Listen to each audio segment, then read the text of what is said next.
Welcome to the Nerdist Podcast, number 819. I would now like to share some Nerdist Community Corkboard happenings from people like you in the Nerdist community. You can send your event to events@nerdist.com, and Katie or Kyle will pull it up and present it to you, the Nerdist audience, for your approval. This is from the Corkboard. Nerdist recently had another Inkshares book contest, and the winners are almost available to buy. The first book will be out, or actually was out, August 2nd. It's called It's All Fun and Games by Dave Barrett. It's a story about 6 high school friends who spend their weekends with their LARP group, but they soon realize that the fantasy world they imagine has transformed into something real. The second book will be available August 9th, which is my mom's birthday. You didn't need to know that, but wish her a happy birthday on the 9th at Nerdist Mom. That is Welcome to Deadland by Zachary Taylor Linville. It's kind of a coming-of-age tale set against the backdrop of the desolate land that was once Florida, but now devastated by a widespread disease threatening mass extinction. Ugh. A little too real. Anyway, they will be available on Amazon, Barnes & Noble, and your favorite independent bookstores. Also, Chris Gomez writes, I work for a post-production sound company called Smart Post Sound. We help create the soundtracks for small shows you might have heard of, like Better Call Saul, Modern Family, Supergirl, The Last Ship, DC's Legends of Tomorrow. Recently, we decided to create a podcast called Smart Post Sound Smartcast. Gives listeners a unique behind-the-scenes look at the world of audio post-production. For anyone who's ever had any interest in sound or for film or television, this is the podcast for you. Each week, we have in-depth conversations with industry professionals on everything, where they get started, how they got their foot in the door, to some of their sound mixing and editing techniques, tricks of the trade, and so forth. You can find the podcast by searching Smartcast on iTunes, Stitcher, Google Play, TuneIn Radio. Thank you, Chris Gomez. Thank you, Nerdist Community Corkboard. Thank you, Katie and Kyle. This episode is Mr. Mike Birbiglia, a man who I have a tremendous amount of respect for, a comic I adore, writer, director, producer. He's a machine. His work ethic is unparalleled. And he's also super fucking funny. He is promoting his movie Don't Think Twice. It is in theaters now in LA and New York. Soon it'll be expanding to the rest of the country. But please support it. Please support it. You know, guys like Birbiglia go out, they make their own thing.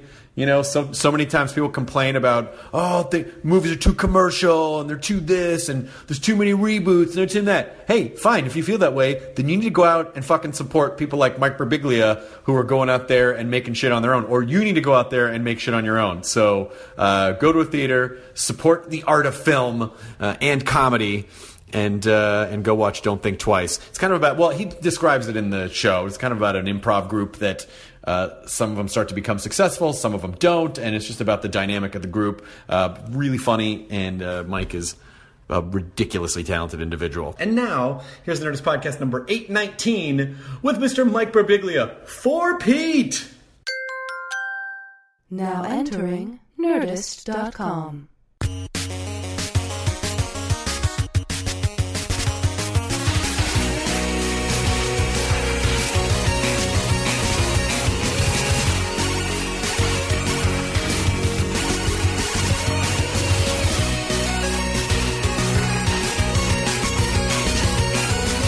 Welcome to the Nerdist Podcast. Our guest today, Nerdist Podcast. Just turning in. Nerdist Podcast. Nerdist Podcast. You're just tuning in. Mike Birbiglia. Mr. Birbiglia. What number is this? 5? 4? It's probably 3 or 4. I remember when we did the 3-peat. The 3-peat. They came pretty close together. There's been a so been a this is the desert 4-peat or the 5-peat. We did we went to your hotel room once. I know. I remember. We've seen it all. And the hotel room was actually where and I said this when my last special came out. I credited you as sort of being the reason that I did the last special the way I did. Uncomfortable. Yes, because of what you said, which is where you say, I go to a place where I'm uncomfortable and that's where I write from. And I thought, I feel like I don't really do that. I just kind of write about other things, and maybe I want to explore what makes me uncomfortable. And so that's how that whole special came about. Wow. So thanks. I love that special. Oh, thank you. That special is awesome. I appreciate that you say that. I appreciate that. That was you were you've always been very inspirational, besides just being a funny human being, but also just the work ethic and the way to approach comedy. And there's a real, I think you kind of, when you're young, you have this idealized version of like, well, funny people are just funny. It's like, yeah, they are. Yeah. But there is also a craft to it that you need to work on. Which is a thing that you bring up towards the end of Don't Think Twice. Yeah. Which is just like someone's like people start talking about the work ethic. Like it's you don't have you don't have that work ethic don't because have you that, never had yeah. it, and then you don't have it, like stuff like that. Yeah, and you know what's a good example? This past weekend I did 28. Ira Glass and I, my producer, Don't Think Twice, and I did 28 Q&As in New York City at the Sunshine Theater. Oh my God. And, well, because we really believe in the movie. It's a small movie, and it's like, well, we're going to stand behind it. We're going to do 28 Q&As. And Judd Apatow, in solidarity, showed up, just a friend of the film, and did 4 of them with us. Oh my God. Saturday afternoon, just popped in, did 4 of them, was a moderator. There's a stage. He's going to find it. But one of the things, he told a great story. He goes, I didn't realize it until now, because the film, if you're just tuning in, at the very beginning, they have a randomizer on their podcast. It's about a group of best friends in an improv group, and one of them sort of gets a chance to try out for an SNL type of show, and the rest of them don't. And it's about sort of what happens in friendships when that happens. And Judd told the story. Hopefully, it's okay that I'm telling this. He said, "This movie was my life. I lived with Sandler, and we were best friends in LA. And then he said, hey, I'm going to Chicago. I'm going to audition for SNL. That's the worst Sandler impression ever. I went to Kermit. Well, the truth of the matter is he probably just sounded like, hey, I'm going to go audition for SNL. But when you think Sandler, you go, I'm going to go audition. I'm going to go to Chicago. I'm going to be on Saturday Night Live. The worst. The 3 tenors. The 3 Sandlers. The 3 Sandlers. It's Jewish Groundhog Day. We got to get an infomercial for that. Yeah, we really do. A nymphomercial? Ladies and gentlemen, the 3 Sandlers. I really need an infomercial. A nymphomercial. Hey, do you want to fuck a lot? Is it an infomercial for nymphos or just a normal infomercial with people that are clearly nymphomaniacs? Oh, I don't know. I like that. That's more subtle rather than it being like, are you telling me that I can fuck all day long? As opposed to like... No, it's a pan. What's wrong with you? Oh. Such a deep misunderstanding. You don't have to scrub it. I'm sorry. It's an issue I have. So Sandler got the call when Judd was living with him, and Judd said, I felt sorry for him because I was like, he doesn't do impersonations. He doesn't do characters. He's not going to, there's no way he'll get it. And he comes back and he's like, I got the show. And then the 3 Sandlers. Yeah, I'm one of the 3 Sandlers. I got the show. I got the show. And then, and Judd said then he stopped performing. Just stopped doing stand-up. Yeah, because he was like, oh, I'm never going to be as charming and good as that on stage. And so I guess I shouldn't do this. And then, Judd's done a few things since then, but, not a lot. Yeah, but you know what? Yeah. But the thing with stand-up, on stage. Come on, you guys. Let's hold some feet to the fire here. Yeah. He hasn't done that many things. No. And what do you do? Freaks and Geeks or whatever? Who has a harder time walking down the street? That's what I want to know. Exactly. Jed Apatow. Yeah, exactly. Nobody even knows the full name. He did the movie Fat Kids at Camp. Well, I'm always fascinated to see when people start off in stand-up, who really kind of has the unquenchable fire of a stand-up, because I think some people maybe consciously use it as a means to an end. I think some people unconsciously use it as a means to an end, because the life of a stand-up is an uncomfortable one in terms of it's a lot of travel. You can only get better at it if you do a shit ton of shows. You have to suck for a long time. You have to suck, but even after you get famous, then I think people start getting like, oh, if I'm not good, people are going to judge me, or it's going to be weird. Like about how Chris Rock never announces that he's going to perform around New York because he doesn't want people to come and... I mean, when he's working out material. Yeah. Not when he actually does a big show. So where do you land on all that? Because I can't imagine a time where I don't want to do stand-up. I love stand-up. I'm craving it right now. I'm craving being on stage and working on new material. But I mean, it's... I don't have the status that Chris Rock and Chappelle and Louis and Schumer have in New York, where I can just pop into stuff. So I bet you could pop in. I have to like put in avails and stuff. Yeah. It's very complicated. I sometimes do not a private show. I do a private show for 10 friends. They're honest with me, though. They're honest with me. I pay for a lot of stuff, but they're honest with me. I do like unpublicized shows at Union Hall in Brooklyn. I perform at Birbiglia's. in Birbiglia's living room.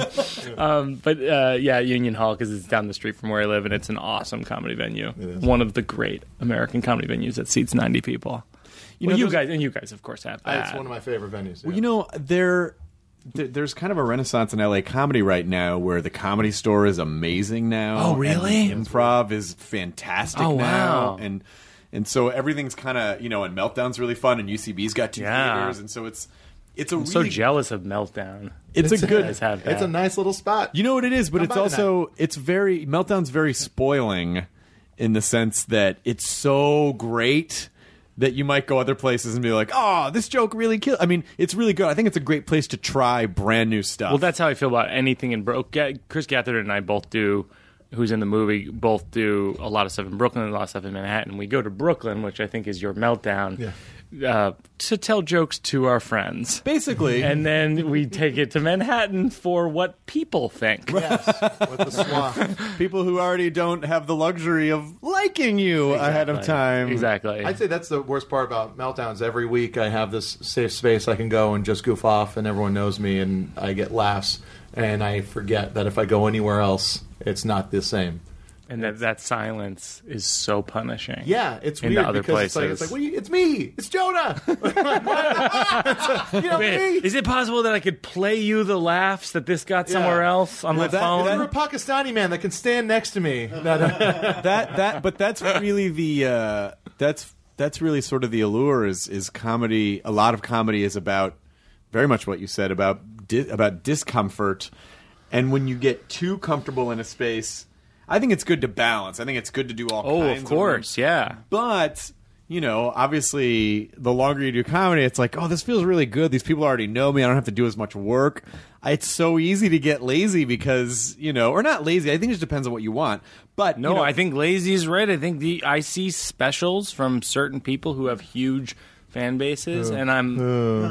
Come on, guys. Come on, you got to dig. Come on, don't throw me under the bus. The Gotcha Comedy Podcast.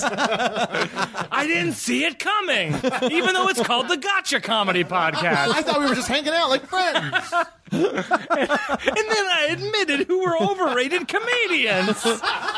I'm so sorry. They're just too good. It was just too tempting. Let's just say. Well, it happens. I'm hesitant to use the word lazy in the sense that Joan and I have had this conversation, and I said, if you don't really feel like you have to tour and do, you don't need to do those other rooms. You could just do the rooms where you feel happy and comfortable. But for me, I just feel like I need to feel like I can survive in other spaces. Yeah, I like to do shows like weirdly. As a stand-up comedian, you reach a point where it's like you're doing, small rooms in Brooklyn, you're doing clubs, and you're doing, maybe a club in Cincinnati, and you're doing corporates, and you're doing colleges, and all those things are very different from each other.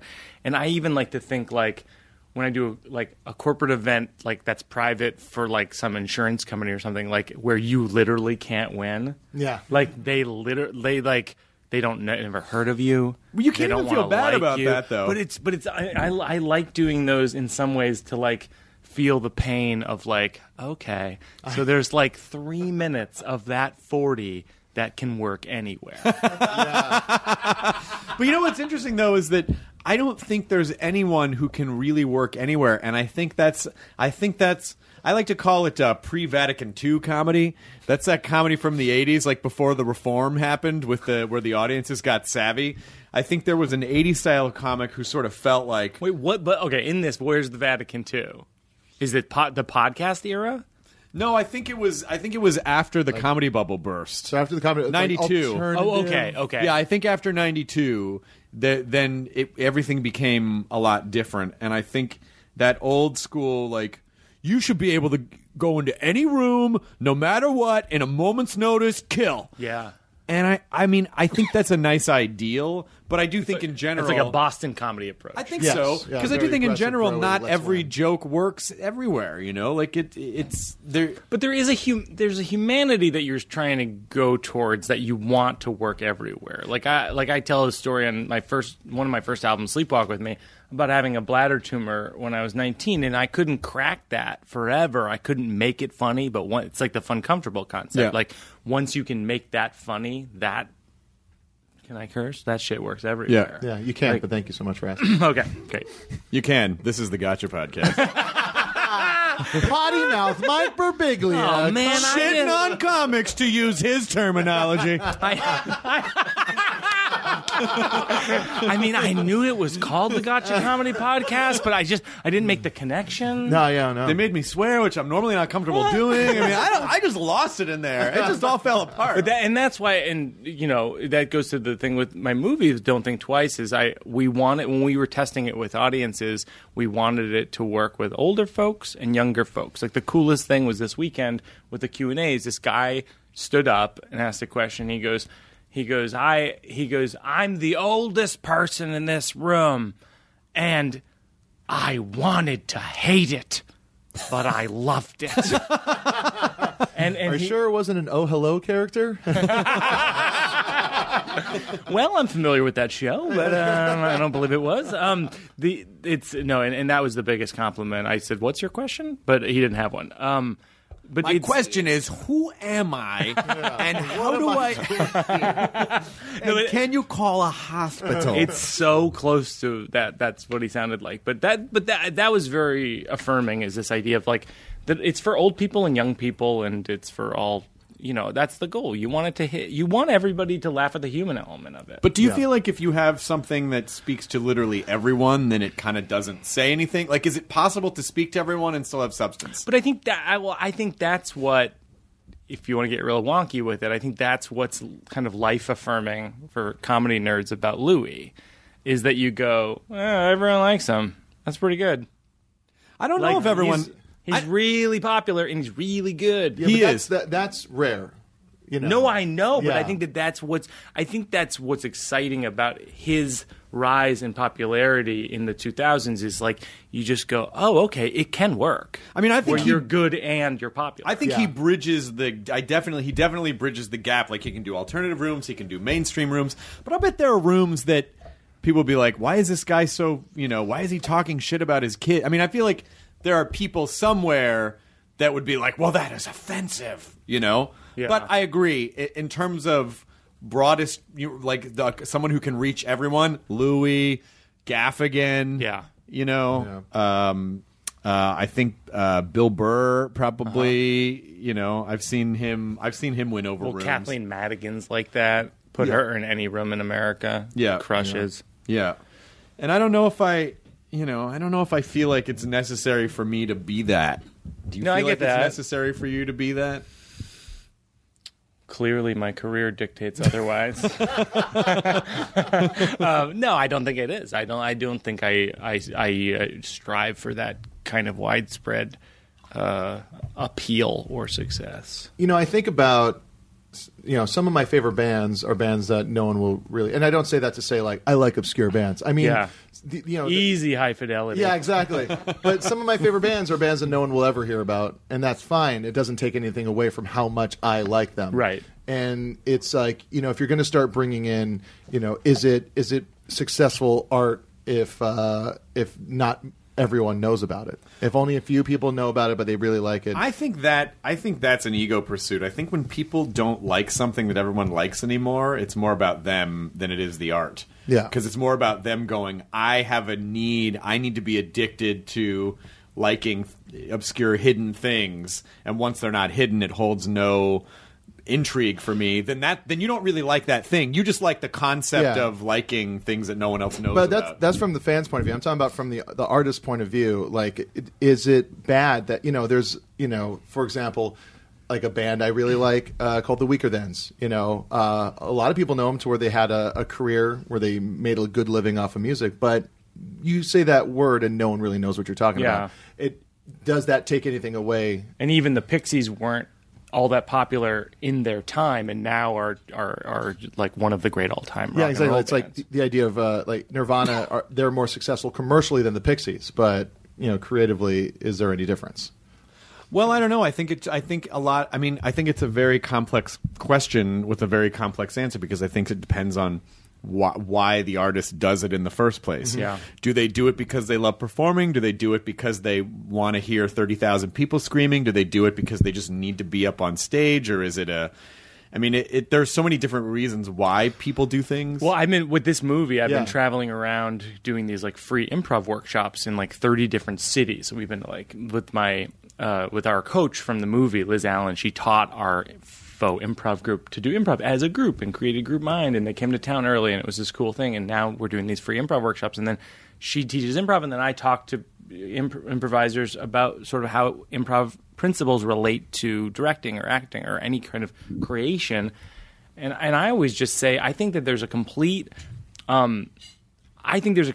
misunderstanding of what success is in America. I think success somehow has become equated with visibility and exposure, and has moved away from actually what success should be, which is connecting with people and helping them in some way and contributing. And I think that as performers, the three of us are performers, and we're all, on our worst days, we probably think of what we do as like a narcissistic pursuit, and we're like, I don't contribute anything. But it's actually not true. As a performer, you have the ability, at our best, if it's for 20 people, in a small room, or if it's for thousands of people or millions of people, you have the ability to take someone's day that was really upsetting and in the world situation right now, disturbing, and make them laugh on days when they didn't think they were going to laugh. Well, I also, and I think, having performed for 20,000 people at Oddball, oh wow, or 30 people at Meltdown.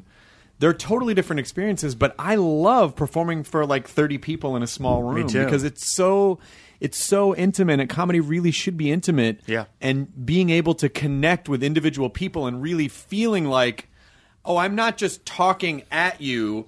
We're all a part of this thing right now in this one group, and that makes it really, really special. It's funny, that dumb cover band thing I do with Mark Hoppus from Blink-182. Like, we were playing at a bar downtown, and just like 5 cover songs, like a Pixie song, a Descendant song, and just some stuff like that. And then I asked him, I was like, why you play stadiums, you play arenas, like why do you want to take time out of your day to just do this cover band with a couple other comics? And he's like, oh, it's still performing, it's still fun.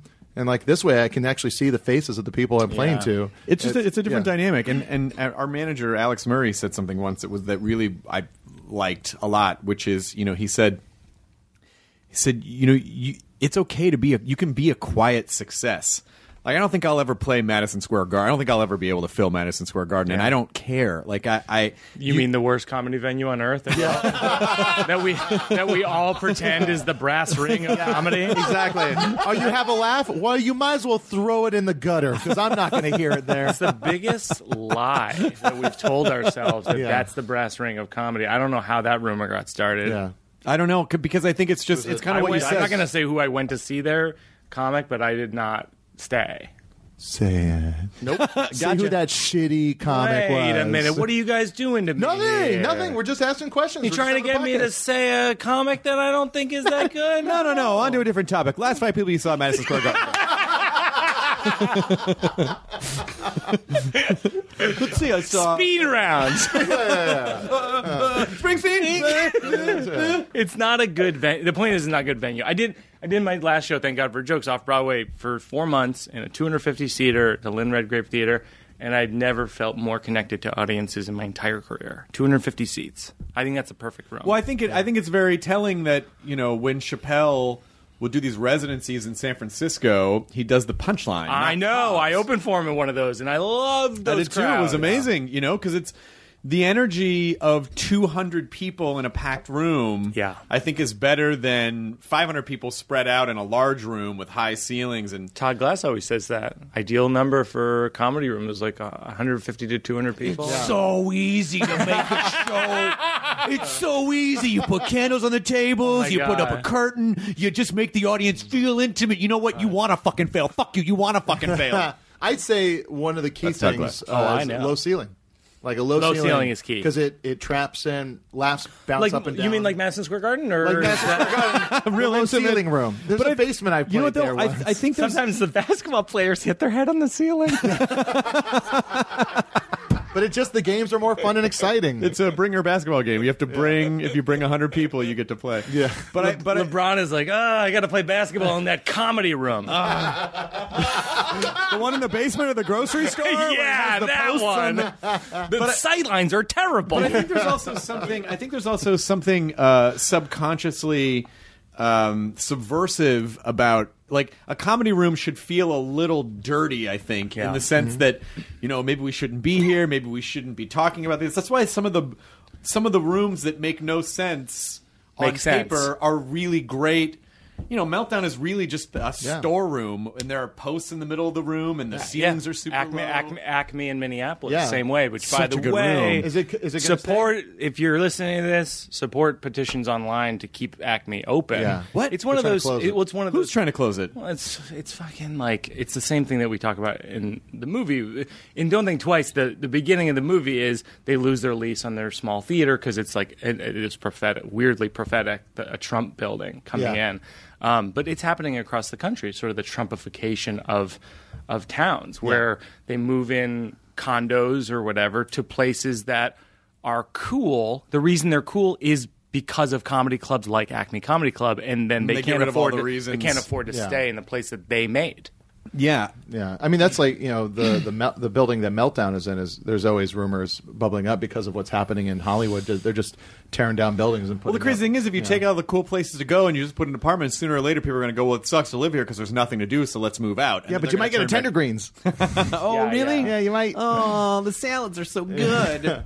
But I mean, but rooms like that are always the Comedy Attic in Bloomington is another example of it's an oddly shaped room. It's kind Laughing Skull, 75 seats. Yep. I mean, this idea of quiet success of can you sell enough tickets on the? I mean, I think it really boils down to I've really come to define success lately as the most success I think you can ever ask for is do you like everything you're doing, and do you not have to do anything do you not have to take any job to survive? And if the answer is yes, I like what I'm doing, no, I don't have to do anything to survive and I'm fine, that's about no matter what the dollar amounts are, that's about as successful as you, because I think we quantify it with money or, like you said, visibility, but ultimately it really boils down to, do you like what you're doing? And no amount of money is going to make you like something better that you don't like doing,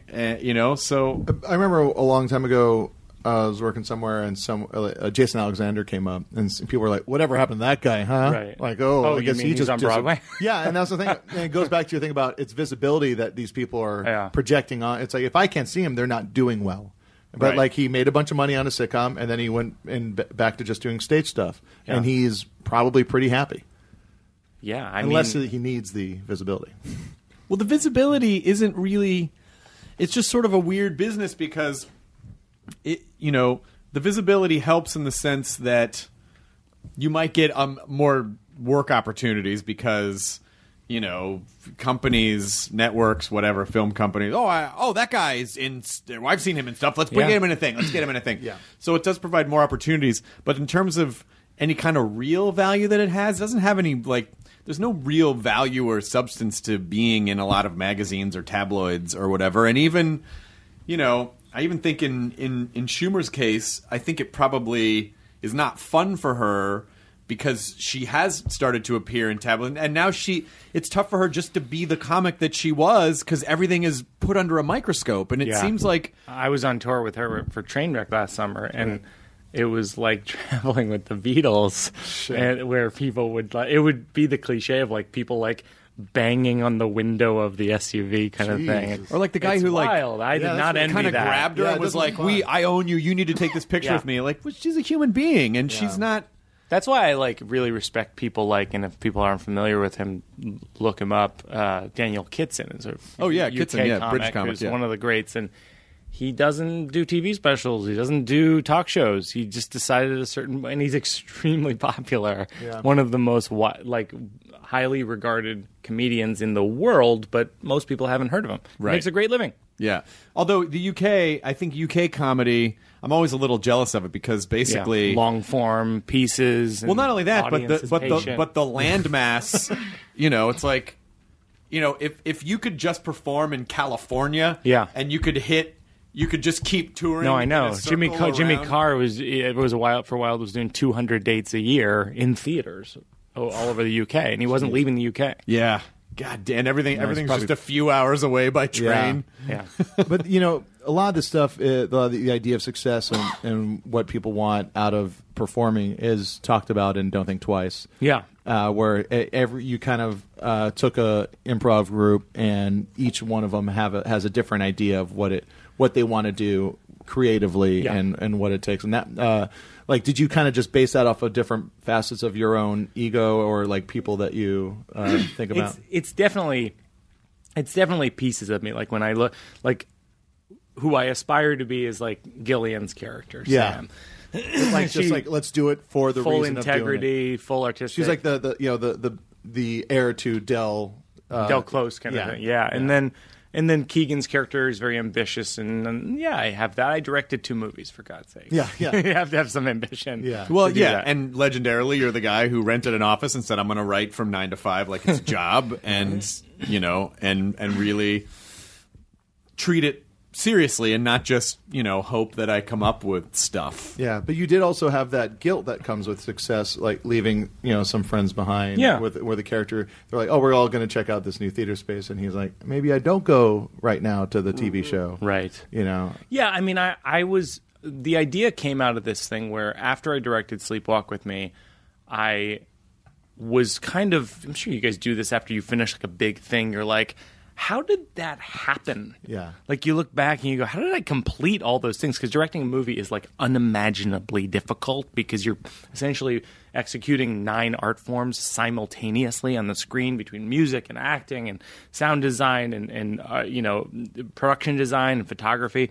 And you're like, how the heck? I'm not equipped to do that. How do I know how to do 9 art forms? Well, a lot of it was from being in an improv troupe my freshman year in college and learning, Sharna Halpern came to campus with Improv Olympic and taught workshops, and we learned, like, say yes, and it's all about the group and all these principles. And I'm like, oh, that's how I knew how to direct a movie. Because I knew I had in my bones from when I was like a kid that collaboration is key. Yeah. And like listening is key. And so I veered back towards doing a regular show at the Upper Citizens Brigade in New York with Chris Gethard and Tammy Sager, who were in the movie.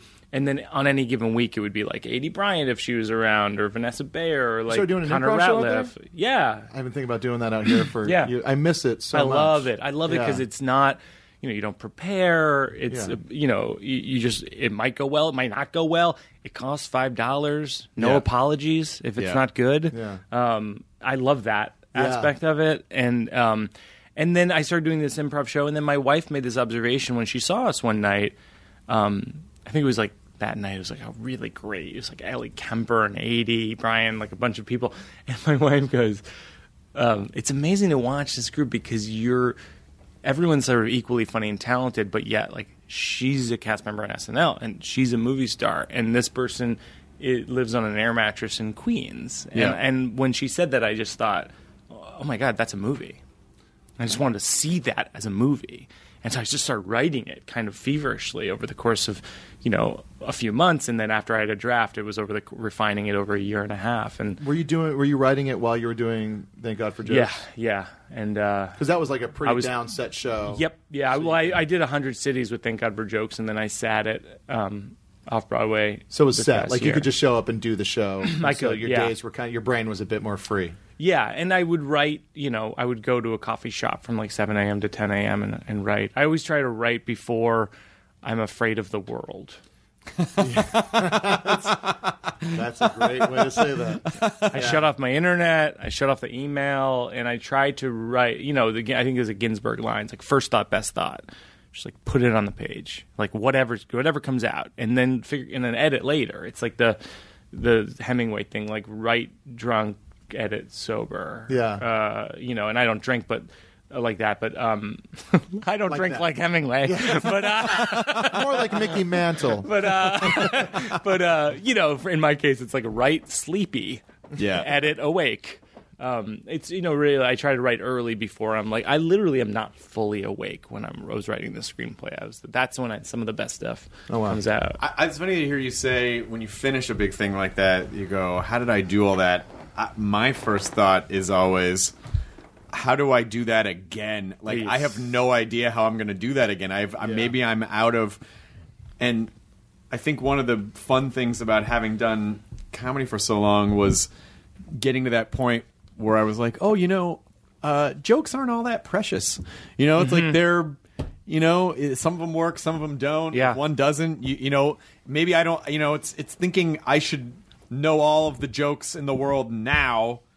And not, hey, man, I'll discover some tomorrow, next that's week what on stage. People keep asking me in interviews, what's next? And I just say, I'm going to hang out with my wife and daughter for a while. Is that?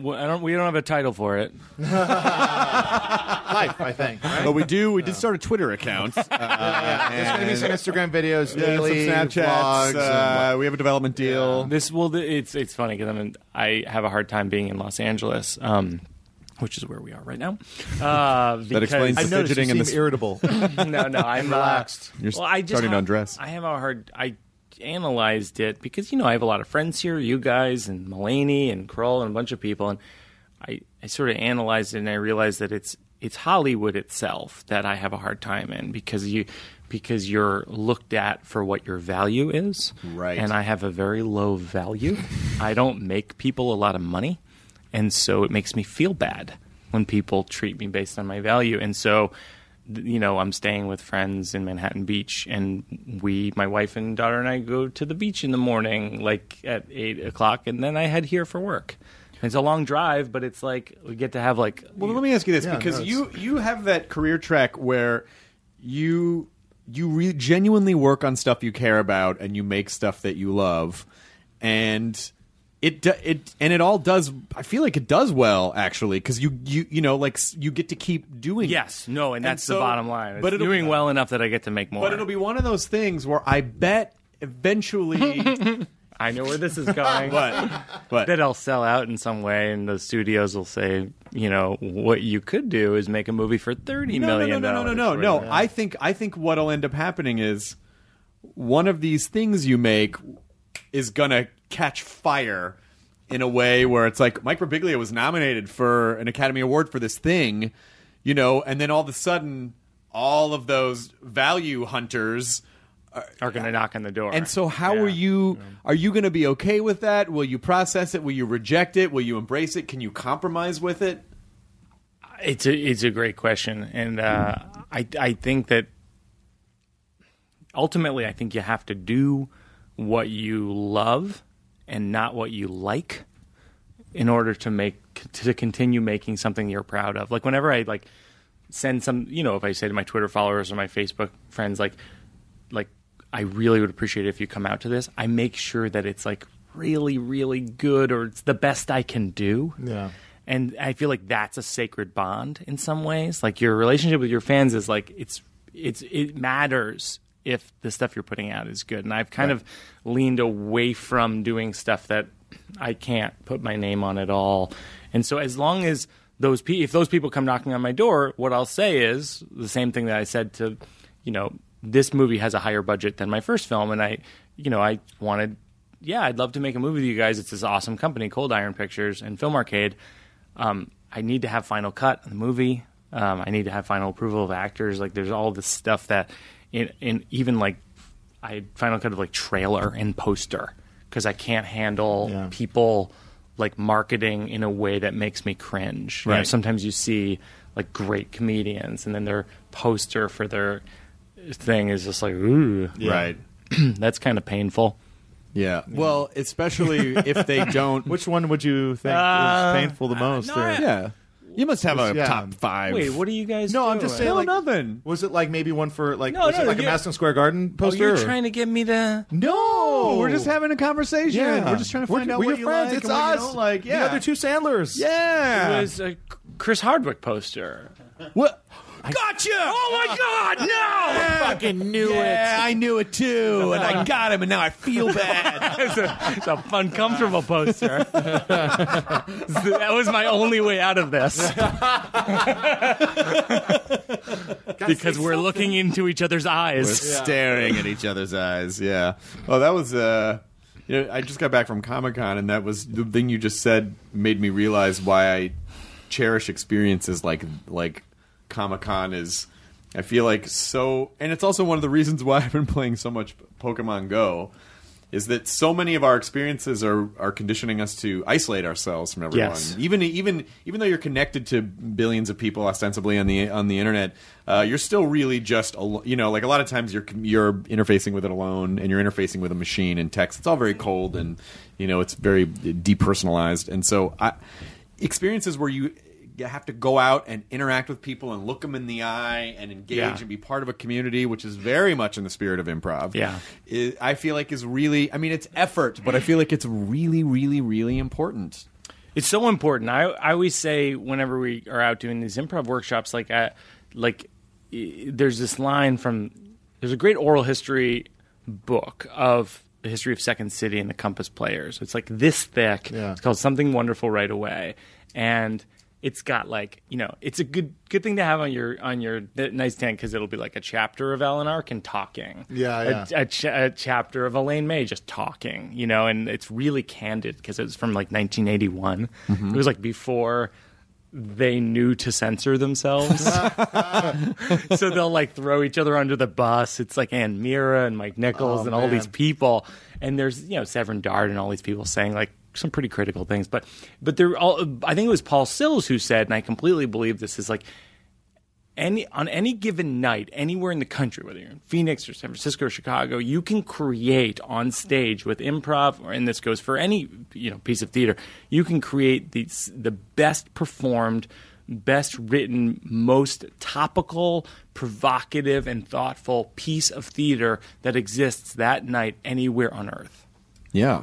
And that's pretty powerful to think about that opportunity. Well, and because a lot of it has to do with, and also, if you do, it's the same. If you don't do any crowd work. Do you do much crowd work at all? I did in my Thank God for a Joke show. I did a bit where, because I talk about being arrested, and I ask people if they've ever been arrested, and so it's fun. Every night it's a different person being arrested for something. It's a great story. Well, improv is all basically an extension of crowd work. Yeah, and if you do a lot of crowd work, which I do, you find that it can be hard to follow your crowd work with your written material, because oh my God, your crowd work and the improv is all about that group, that moment in time. It's all about that moment in time. And Most now you can get. Yeah, and it makes it really special. Especially with an improv, it makes it really special because that's all. It's all happening together the entire lifespan. The birth of the thing.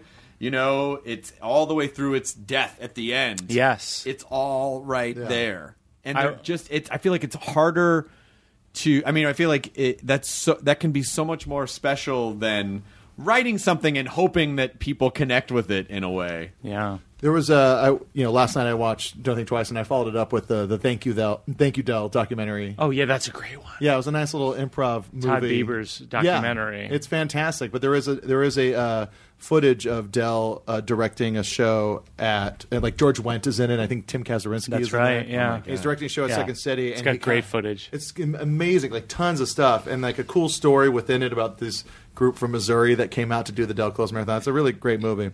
But like, there's this amazing moment where Del comes up and he's like, "All right, let's run it again, but and this is going to sound silly, but let's try to remember that we improvised this at one point, and let's try to remember that it was like a real live thing. Yeah. And that's and I want to know, like, with the movie, the improv scenes that you guys did, you had some good angles on it, and they looked like well lit. Sure. But they still felt that they were real improv. So the goal was, with my cinematographer Joe Anderson, is like we wanted to shoot improv a way that it's never been shot before. We shot it Steadicam on the stage from the perspective of one of the other improvisers.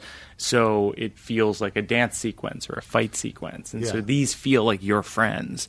And then in terms of like what was improvised and what wasn't, I had written out the improv scenes, and then while we were in those costumes, we would just do real improv for 10 minutes in each costume. Perfect. And so that stuff is sprinkled in. But when you work with Chris Gethard and Tammy Sager, it's like lights out improv. It can be so hard. It's so challenging to capture improv on camera because it's kind of like shooting a magic trick. I know. Where people feel like there's something in their brains that goes, oh, but it's shot, so it's probably like they lose that sense of the magic of the moment. Well, the key for that you're right, and that's what we were trying to make the improv more about friendship than about comedy. Yeah. So in other words, that it doesn't really matter if the improv is funny, but it matters if it feels like these are our friends. Because the movie is a lot about friendship, and it's about how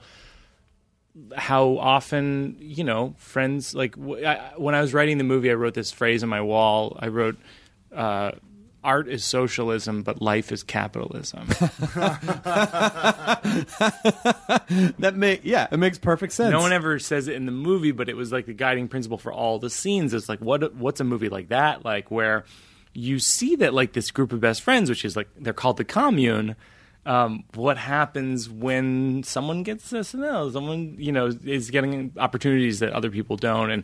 And so the friendship is the key, because I think that's, what I'm finding is like people in their 20s and 30s are seeing it and they're like, oh, that's like my life, and that's kind of crushing. Yeah, some scenes were pretty brutal. And pretty just like, oh. And then some people are like 70 or 80 and are like, oh, that's what my life was like in my 20s and 30s. Yeah. And I want it to feel like your friends. Yeah. So that's why we sort of filmed it in that way. But I mean, it's what's funny is like we were talking before about like what's popular versus like what you like. I think that's how you framed it, is like, or what's good. Yeah. And I feel like to you. One of the goals of this movie was make a film that I want to see.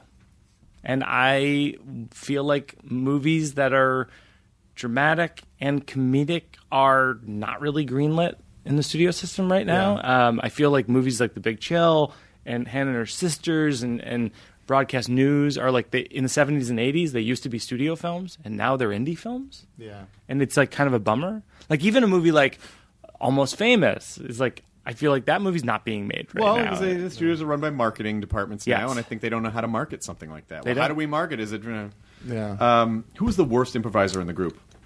Oh. Gotcha! It starts with an O or has an O in the name. No, you know who was amazing, though, in the movies?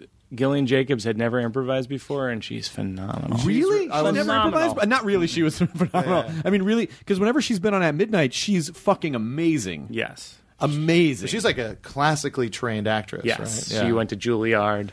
Yeah. Famously she wrote a piece for Lena Dunham's newsletter, Lenny, about her stressful experience at Juilliard. She was like, they kept threatening to cut her out of the program and stuff. Oh, really? Yeah, she had a really rough time. Oh, she's so funny. Yeah. She's unbelievable. I think she's like on her way to being like a major movie star. Same with Keegan. I feel like Keegan-Michael Key and Gillian Jacobs, I got so lucky that I'm just like, I caught them right before they're gonna. I mean, Keegan's already kind of a major star, but they were great. Their relationship felt really real, and I enjoyed that scene towards the end of the movie that they did, where it was like the really emotional scene. Yes.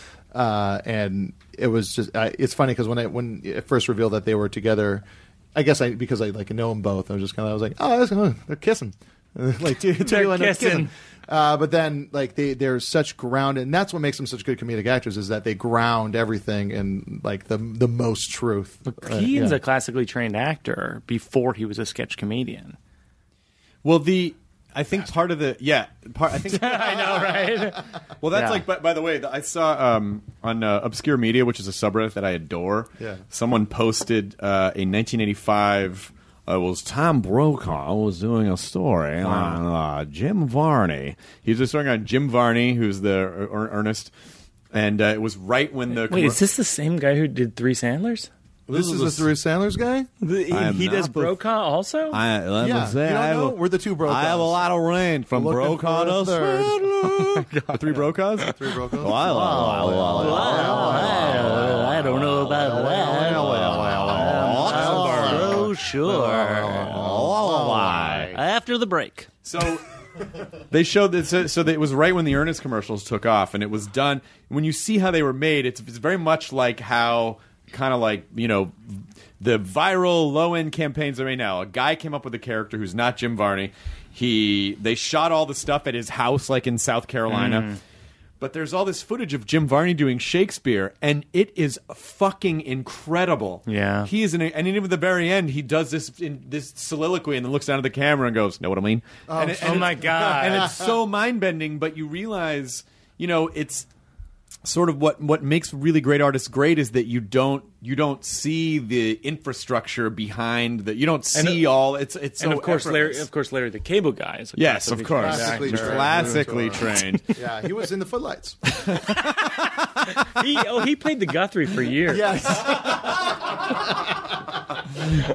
You mean Sir Lawrence, the cable fellow? Sir Lawrence, the cable fellow. Sir Lawrence the Cable Fellow. # Sir Lawrence the Cable Fellow. But I think Please be finished. That's his get her done. I think part of what the please # Go on. Go on. go on. But I think part of this idea of art being socialism and life being capitalism is that the capitalism part is kind of where the ego lives, and I think part of the artist's main struggle is really kind of dealing with the ego stuff, and getting it out of the way, or figuring out how to make friends with it, or figuring out how to compromise with it, because all those issues, all those issues that kind of arise, especially when a group, which is essentially a band, starts, it's a lot of the ego stuff. How can you not feel, oh, he's getting a little more attention than I am, or she's getting a little more weird? And also there's this sense of like, you have to realize at a certain point that if you're trying to get to the top in art, there is no top. Literally. So it's the top of what? Of what? And so like I heard this interview once with the guy who wrote Beautiful Girls and a lot of other stuff, like a bunch of Nick Cage stuff, and he was saying he was in Nick Cage's like trailer, like in Arizona on a movie in the 90s, and it was right after like Leaving Las Vegas. Maybe he won an Oscar, was nominated for an Oscar. Like, he's top of the world, doing like studio films and films with integrity, and being nominated for awards or winning awards. And like a TV commercial came, and they're in a trailer that literally, he said at the time, was bigger than my apartment in New York City. And there's like Nick Cage, they turn on the TV and there's a commercial for Tom Cruise in some movie or whatever, and he's like, "How am I not Tom Cruise?" Oh my God.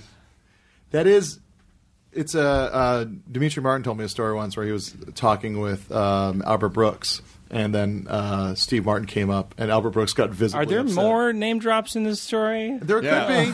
No. Jonah was telling that to his friend Mark Hoppus in Blink-182. Yeah. That made sense in the conversation, though. Yeah. And so does this. Yeah, of course. Sorry, a friend of mine was talking to Albert Brooks. What do you guys do when you hear that? Who's your friend? Yeah, exactly. Who was the guy who came up? Gotcha, Jonah. Yeah. But I think it's part of it is But hold on. finish my thing. You got to let him tell the story that the name Bill drops Murray walk 7 in? people. What happened? It literally is in context to everything we're talking about. Yes. But it's sorry, my friend wasn't on set with fucking Nick Cage. I heard. I don't know why you're attacking Mike. He was just telling a story that totally made sense within the context of the conversation. So does this. It would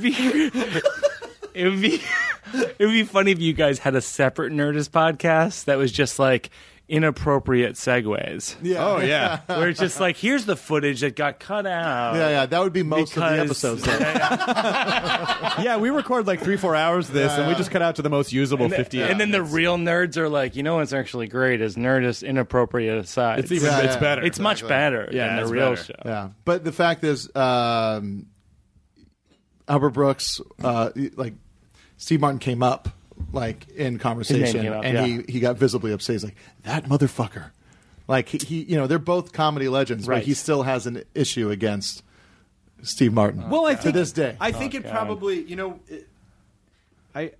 humans measure gains in terms of relative gains. Sure. It's like they Absolutely. don't. Humans don't really. I don't think they really appreciate absolute gains.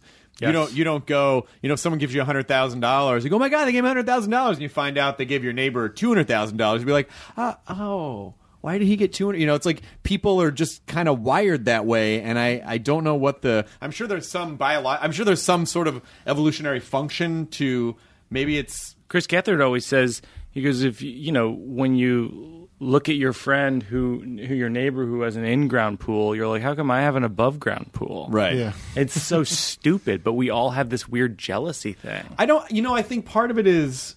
I think honestly, part of it is this the need to kind of be a part of a community, but also be significant in your community. Yeah. Because there is that. And maybe it's just all mating ritual stuff. It's like, oh, if I am significant, then I will attract the best mate, and I will that appreciate. could be, yeah. I will spread my genes will be the most dominant genes, and maybe that just trickles down to shit like that, and maybe that's what that is. It's just a sort of an outcropping of that dumb, And the fullest realization of that is Orphan Black. 17 Well, it's clones just all of the oneself. clones, all the clones all the time. But I don't know. It's like, how do you kind of wipe the ego stuff out of the way and focus on the work? I try to, but it's obviously I made a whole movie about jealousy. It's on my mind. Right. Are you particularly jealous of something at the moment that you're dealing with? No, I weirdly feel, thanks to the folks who've seen the movie and have come to the shows in the last few years, like I weirdly feel like I'm completely content, and as long as I can just keep making stuff like this, and yeah, I mean, I feel like for a long time I was frustrated because I hadn't found what it is I'm sort of meant to do. I feel like now I'm like, oh, okay, I'd like to make movies and solo shows and specials, and kind of that's what I do. Do you think it's good? I feel like there's some part that's good, because I do think there is a form of competitiveness that's good. Yeah, absolutely. When it makes you strive to be better, I think it's good. When it makes you try to crush people and salt the earth, then it's bad. Or when it leads to jealousy and rage spirals and hate, then it's all bad. But I do believe, because I know without naming them, and don't try to get me because I'm the host of the Gotcha Podcast. I'll keep an eye on it. I know comics who have played the coveted Madison Square Garden. Yes, the best comedy room in the best America. comedy that we've all agreed. The tallest ceilings. Yeah, the tallest ceilings. The finest bathrooms. And the longest, and the name is long. Good popcorn too. Yeah.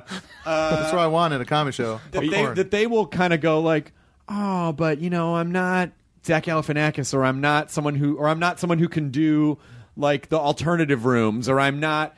There's always something, but is there an element to that that's good because it always makes you strive to be better? Hopefully. I think so. I think, and that's the Malcolm Gladwell theory of the 2 books ago. I'm forgetting The tipping point. the other Blink? one. The Blink. No, the Outliers. The dog wars. Outliers is is all, good. is The dog all wars about shoes. like groupings of people, Right. who force each other to kind of rise up, be better than the other person, and that person tries to be better than that person, and the competitiveness actually does create good pockets of art and science and whatnot. Yeah, but do you think it's competition or inspiration they don't want to admit to? What do you mean, the inspiration you don't want to admit to? So if it's someone, if it is, it could be competition. you mean but someone- Carlos Mencia's inspiration? No, I meant No. It's just Jonah's talking to one of his friends, like Catherine O'Hara or Albert Brooks. Okay. or Yeah, these whoever are it close be. personal friends of mine. Yeah. And they're a part of my life. So it's weird that you would make fun of me for bringing them up. You keep on saying Chris Gethard, a man that I DM'd with 2 days ago. Wow. Oh, fine, Jonah. You know him too. Look at I've met him. Yeah, He's been on at midnight. yeah, he has. That was me struggling to remember what I was going to try and say. Well, you were talking about how you're. Oh, yeah, so everyone's doing stuff at the same time. Is it competition? It's like, I'm going to be better than that person? Or it's like, hey, I kind of like what they're doing. I might try to do something like in the same way. I think that happens all the time. Yeah. But is it? I see. Yeah. Does it have to be competition, though? Does it have to be I'm going to best you? I don't think competition is inherently good or bad. I think it's how you. I think it's what your intentions are. Yeah. You know, I think there is healthy competition to. That's really amazing. That in turn inspires me to try to be better for myself, or to try to see if I can reach higher than I thought I could before. Yeah, you even look at like the 2000s of the comedy boom, and a lot of it goes back to Dane Cook. Yeah. He was the first of all of these folks to be like, of all these comedians, to be like, I'm going to connect with my fans on the internet. Yeah. And then if you track back, you go, would Louis C.K. have been as popular if he didn't notice what Dan Cook was doing with his fans on the internet? So it all goes back to him. Does it? I don't Patient know. Zero? I don't know. Does it? I mean, Yeah. I mean, I know that there's a lot. I mean, there's that great Dane Louis episode. Yeah. Where they have frustrations with each other because I think in real life Louis trashed Dane on something. Like people on YouTube were putting their bits side by side and saying Itchy that- asshole or something. Yeah, and they were saying Dane stole from it. But meanwhile, my wife made this observation that was one of the things that inspired me to write the film was when she came to my improv show. She was like, one night she goes, "Your stand-up friends are so mean to each other, and your improv friends are so nice to each other." Yeah. And I just thought, I was like, it's true, but it's more complicated than that. I think it's with improvisers, it's a little more under the surface. Yeah, it's like Minnesota nice. Yeah, yeah, or Chicago nice. Yeah, Yeah. Midwest. It's Midwest nice. But I think with improvisers, it's like, it's very competitive. It's a lot of people vying for the same stuff. Yeah. But stand-ups will just straight up go after each other. I get. Well, stand-up is definitely the. It's definitely the the solo act versus the band. Yeah. You know, I mean, although in an improv group, though, whereas a band might have different members who are more in the background or more in the foreground, an improv group really is kind of an organism. It's an organism. It's Yeah.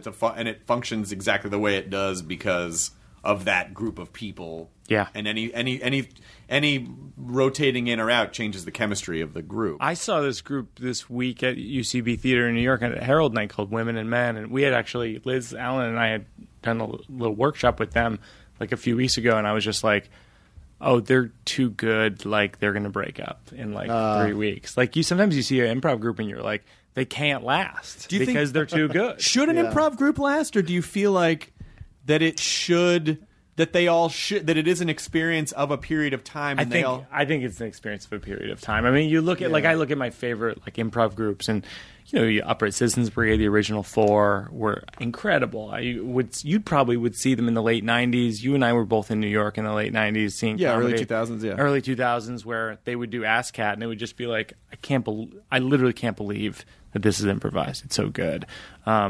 The Swarm was like that at UCB. Swarm was great. The Stepfathers, which Gethard was in. Beer Shark Sorry to- Mice. Beer Shark Mice. I mean, see, that's an example of like every once in a while, Beer Shark Mice get back together and do a show. Or even like it's sketch, but like the State is like Yeah. outrageously good, and Stella was outrageously good. There's certain groups where you're like, and to your point, like I don't know if they can stay together. There's too many dynamics that are There's too many splitting dynamics, them apart. and people grow and people change, and, Yeah. and sooner or later they, But it's almost like the improv world. It's just kind of like this lava lamp of like breaking apart, coming back together, Yeah. pieces going over here, coming back together. But I think it is. TJ and Dave is like that. That's just a 2-person group, but like phenomenal. They've been together for, I don't know, 15 years. Are you going to do more improv now that you did this movie, or are you done? Are you like, okay, I did it. That's Well, it. I had like a weekly show at UCB in New York for a while, Mike Birbiglia's Dream, and I'll probably come back with it because I just enjoy it so much. I enjoy the not being in my head. Yeah. How does it I- affect your writing? I think that it makes me, it trains me to not censor myself. I think that one of the biggest mistakes any of us make as writers is that we hold ourselves back, that we judge our thoughts. That's why I was saying I like to write when I'm kind of half asleep, because you don't judge your thoughts. You just write it all down. There's something about like sometimes you write something, as you guys know, you write something, and you're like, if people saw this. I mean, I have It's all over. hundreds of pages of notebooks that would end my career. Yeah. But in that sense, it's sort of like in that sense, it's sort of like a diary.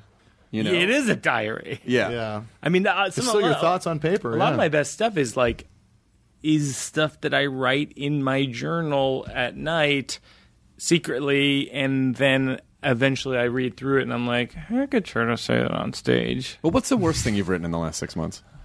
Oh gosh. I mean, my whole thing lately has just been about like what I write in my diaries that I have a daughter who's 14 months and when you have a child, you're jealous of your daughter.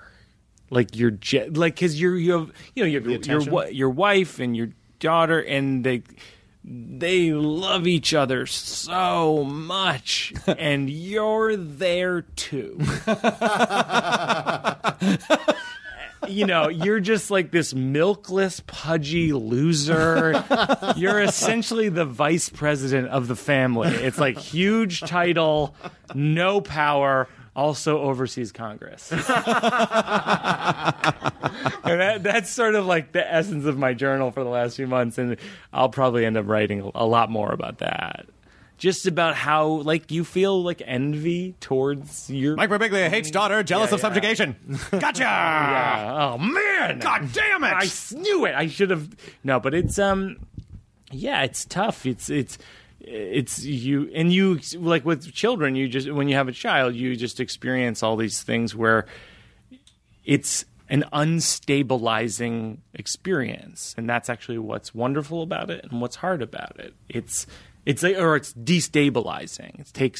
That's why I didn't want to have a kid for a long time. That's why I didn't want to get married for a long time. All these things I didn't want to do were, in a lot of ways, the best thing that could have ever happened to me, which is to say, one of the guiding principles when I wrote Don't Think Twice was, what happens when life gets in the way of dreams?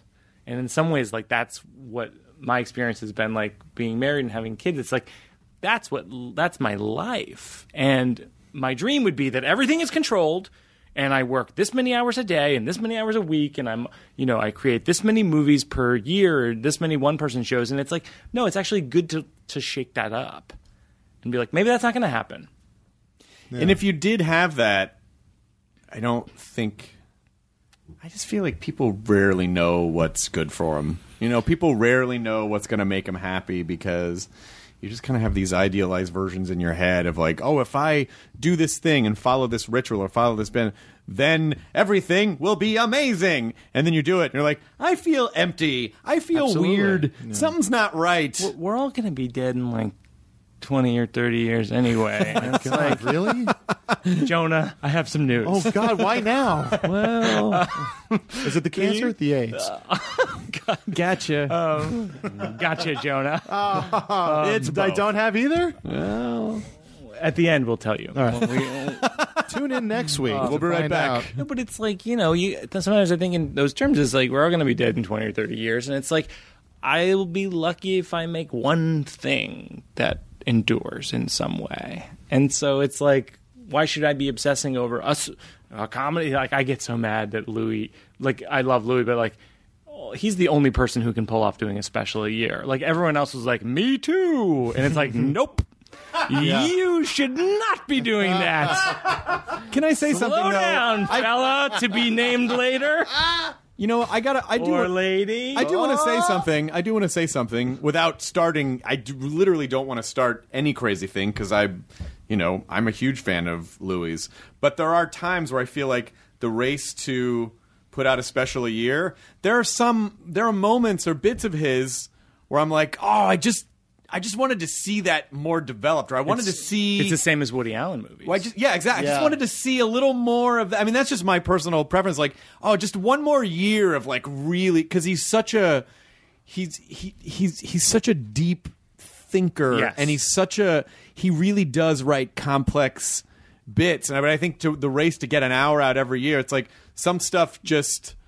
I think some stuff just sort of ends with and then I took a shit in her face, and then I feel oh, that could have, Can I use that, by the way? Yeah, it's a good bit. Okay, Yeah, cool. but again, I'm not at all shitting on Louis at all. I'm just saying, as a fan of his, there are some bits that I've like, I wanted to see how much further that one could have gone. People ask me that a lot. Like, I'm doing interviews with a lot of film journalists right now, and a lot of them who followed Sleepwalk with me and then have watched this are like, can we have it faster than 4 years for the next one? And I'm like, I don't know. Has like, it already been 4 years? Yeah, 2012, 2016, yeah. Holy shit. Yeah, and it's like, I'm trying. I'm going as fast as I can, but at the same time, like, I want to make something for you that you'll watch. The George R. Martin of comedy, Mike Birbiglia. Yeah. I want to make something that you guys will watch 6 times and not once. Right. Yeah. It's not a volume thing. Yeah, I mean, there was a band I really liked, got into. Their first album came out, and then they kind of started putting out an album a year, and I lost track and got overwhelmed with how many there were, and I kind of didn't listen to them as much as the band that put out an album every 4 years. Well, what's Radiohead at? Like 4 or 5 years? I think so. No, they just No, in terms of their how many per year or per decade or whatever. Yeah. yeah. Well, About that, probably 4 or 5. Yeah. It's a chunk of time. Yeah. To like experience life and be able to... Well, King of Limbs came out in what, 2011, 2010, 2011? That's like 6 years. Yeah, and then the most recent one just came out. But in Rainbows, it was a few years before the last. Yeah. That was like 4 or 5 years before that. Wow, yeah. I mean, it really just takes as long as it takes. It takes as long as it takes, yeah. Yeah, and that's what I get in all the interviews is people going, what's next? And like I said earlier, it's like, I just want to hang out with my family. Yeah. And then hopefully something comes out. But that's the thing. It's something like comes to me. The world they just want their content. Yes. It seems. They don't want to wait around for something that's really exciting and something that's been crafted and thought about more than a few times That's before. what Ritu said in one of his speeches. He goes, I saw him at the Sundance Institute, and he was like, they take our art and they call it content. Yeah. And it was such an awesome statement. It's like, yeah, it's like what he's making is great. It's like it shouldn't be viewed as like that's a 90-minute piece of content. Yeah, but but I think we shouldn't kid ourselves that, most of what people are trying to do when they watch or listen to something or play a game or read a book is distract themselves from the shitstorm that this sort of like... I mean, I know there's a lot of bad stuff in the world, but I do think a lot of it is, I do think there's a lot of fear-mongering in news media. Yeah. And I think because the level of news content has gone up You're right. so much... Yeah. More distractions. That there are more, it's like... and again, there are horrible things happening in the world, but it just paints this picture of just... It's grim, it's hopeless, everything is bleak, it's all about murder, and it's all about...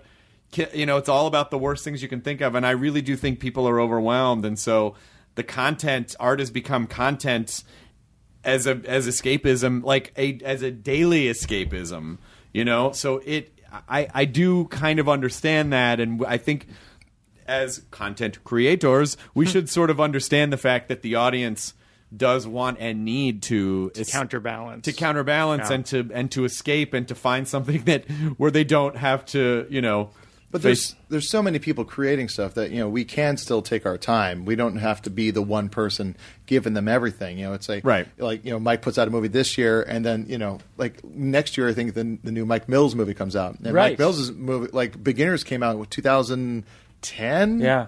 And it's one of my all-time favorite movies. Oh my God, it's incredible. We have the same composer. Oh really? Roger Neal. He's phenomenal. Oh God, yeah. But the new, I'm glad that I had to wait. But in that time, I got like a Birbiglia movie or a Taika Waititi movie or Noah something. Baumbach movie. Yeah, or Noah Baumbach movie, God. something like that. Taika Waititi directing Thor. That's crazy to me. That is crazy. Yeah. And then right after that, he's going to make Swearwolves. Oh my God, Which is a sequel to What We Do in the Shadows. That's awesome. Oh, Yeah, yeah. yes. I was Yes, so heard excited that. to hear that he was directing Thor. It's like, I found out at Comic-Con, Kevin Feige was like, "Oh, it's being directed by this guy from New Zealand, Taika Waititi." I'm like, Taika Waititi is directing the Thor movie? That's incredible. Hunt for the Wilder People is fantastic. If you haven't seen I've it, heard that. The other recommendation I have is Captain Fantastic. Oh yeah, that's Captain the. Fantastic is phenomenal. Yeah, I just saw the trailer for that before And Wilder People. Tickled is great. There's Yes. great indie films right now. Yeah, there's a ton right now. It's Tickled? great. Have you seen Tickled? It'll blow. Oh, I've heard it. April Richardson told me about it. I will It's nuts. I will give it the ultimate recommendation. Don't read about it. Don't Just watch it. Don't That's watch a what she said. trailer. That's- just see it. I actually just said that sincerely. It's a just see it. It's a just see it movie. Wait, That's what she said. Miranda Bailey was a producer? Yep, she's one of our. So Miranda Bailey has been killing it lately. Yeah. It's like, there's your movie, there was Swiss Army Man, and then she Diary was of a Teenage Girl. Girls. Yeah. So I think ultimately that sort of the takeaway is do the stuff you like. Yes. Take it seriously. Just do it. Don't judge it before you put it down on, paint to canvas or pen to paper or typing to Evernote or whatever it is that you do. And then, try to enjoy it. I mean, you really should enjoy. I think really the older you get, the more it's like, oh, it's not about all these external things that are going to make you feel better and you're going to try to fit a puzzle piece. That shape is going to fit the puzzle piece of the hole in your soul. Yes. It's you really just kind of have to enjoy what you're doing, and do you like it, and are you proud of it? And take it from me, Mike Birbiglia, a person incapable of joy.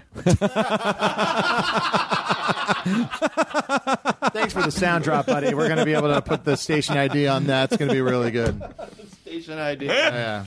This is Z98. Thanks for listening. You're listening to Hardwick and the Jonah on the Gotcha podcast. Gotcha. Coming up next. Coming up next. Bringing in the lead. So, Don't Think Twice is actually already out in New York. Yep. As of the New York, recording of this Los podcast. Angeles at the Landmark, and Chicago at the Music Box. And then the more people come see it, the more cities we'll be in. Oh, question. How will you define whether or not this movie was a successful endeavor? Thank you, my wife, for asking that question. That discussion happens 3 times a day to this insatiable hole of personality that I am. When will you stop? When will you stop? I'm gonna. I was texting with Judd Apatow a few nights ago. I said, Oh, really? Why? Why did you just say that? You just threw your sunglasses down on the table because I said my friend's name? Yeah. Just trying to call back to the name drop thing, and this is why people think it wasn't Albert Brooks. It was Judd Apatow. It was Dimitri Martin is who it was. Okay, so he said, I was like, he said it's 100% on Rotten Tomatoes. It's crazy. Like, this is crazy. It was like a really nice compliment. And I wrote, like, how do I turn it into box office? And he said, don't stop. Yeah. Oh. And so that's kind of my life right now. I just can't stop because I really believe in it. I love it, and I'm going to spend the next month just traveling the country, going to Seattle and Portland and Denver and Boston and New York and LA, and I'm just everywhere. I think you just have to take the victories the same way that you take the losses. I think it's easier to take the losses and don't turn your victories into losses, Because I think it's really hard, for... If something really good happens and Lydia goes, oh, it's really amazing that it happened. I'm like, yeah, but it's not real because this was already, it's like you justify out of it why it's not a win. And it's such a bad habit. And there's no valor in it. There's no valor in beating yourself up and keeping your own foot on your throat. I wrote one of these great quotes in the walls. Like, I think you have Scott Fitzgerald.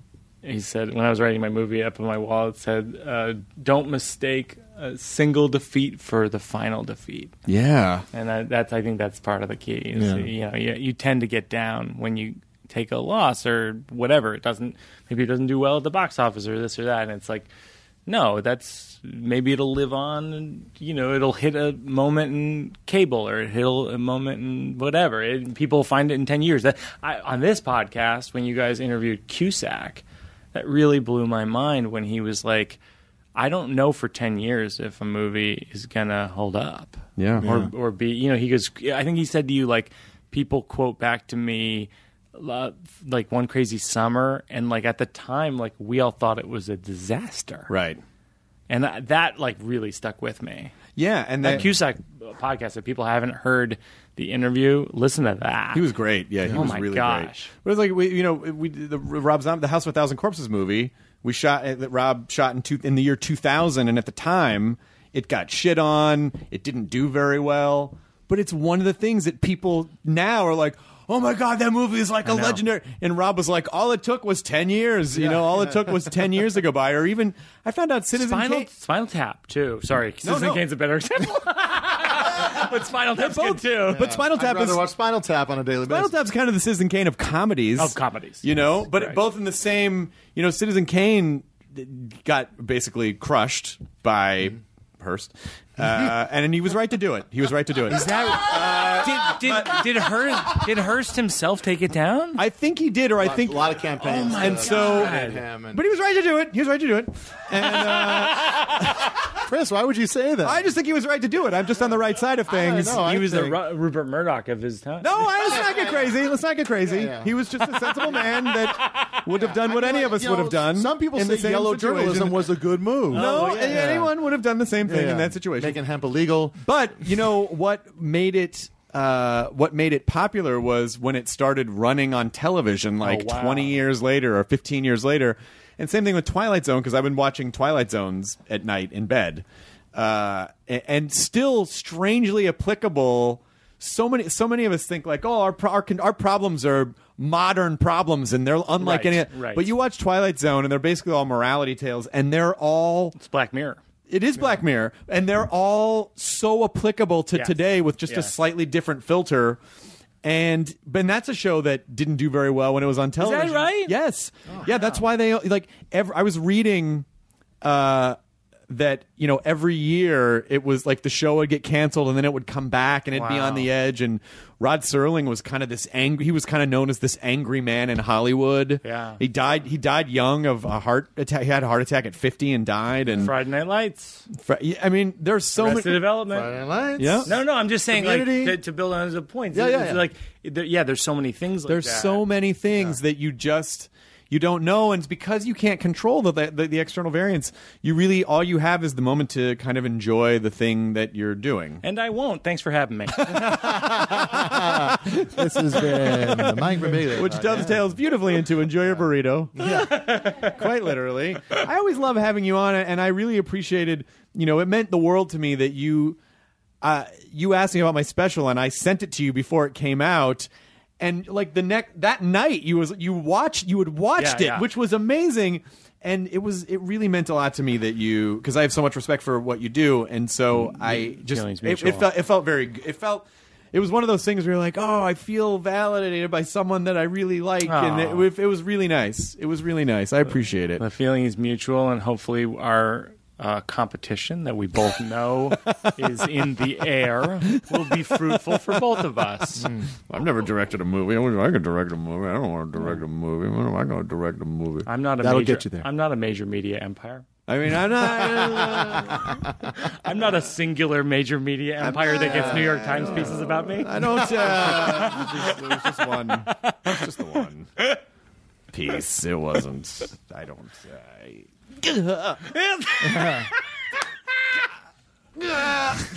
Can't take compliments. What do we do? We like to try to take a compliment. No one's going to get this reference, but it sort of reminds me of. There's a moment in the sequel to. Fuck, my brain is blanking. I've never saw the first one. God damn it! Kick-Ass.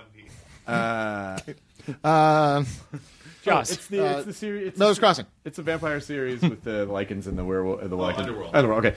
There's a scene in the sequel to Underworld where he is now like this vampire werewolf hybrid, but he hasn't really accepted it yet. So he's really hungry. So he goes and he eats this food, and he's like, he's really satisfied. And a second later, he's like, I feel like that's what it feels It's like a cat. for people. Yeah, for people like us.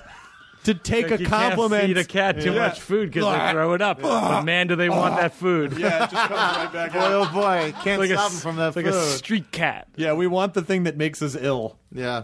I don't know. Just enjoy your life. I told someone at Comic-Con, there's nothing wrong with just being okay. There's nothing wrong with it. It is okay to be okay. You're going to be dead in 20 years. Thank you. Thanks for Nothing having matters, and that's A-okay.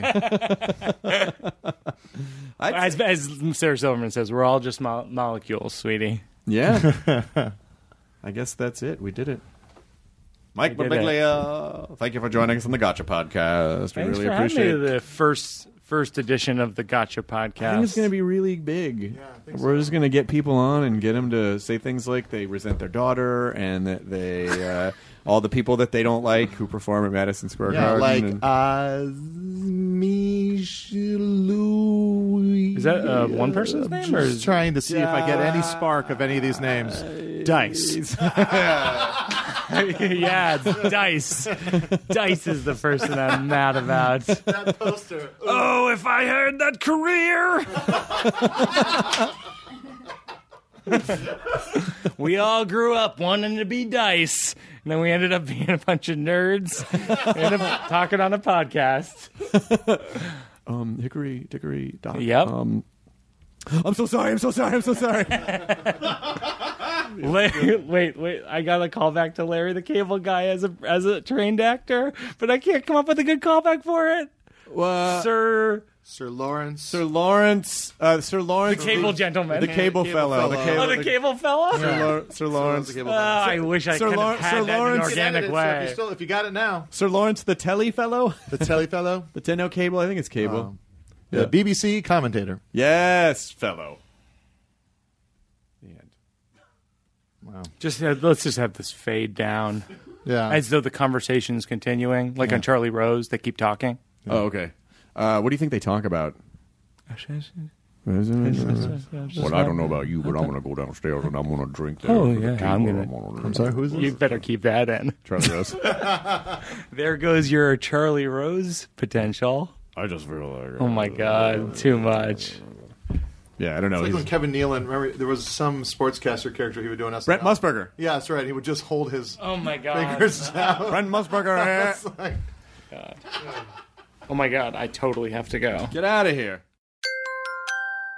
Now leaving Nerdist.com. Enjoy your burrito.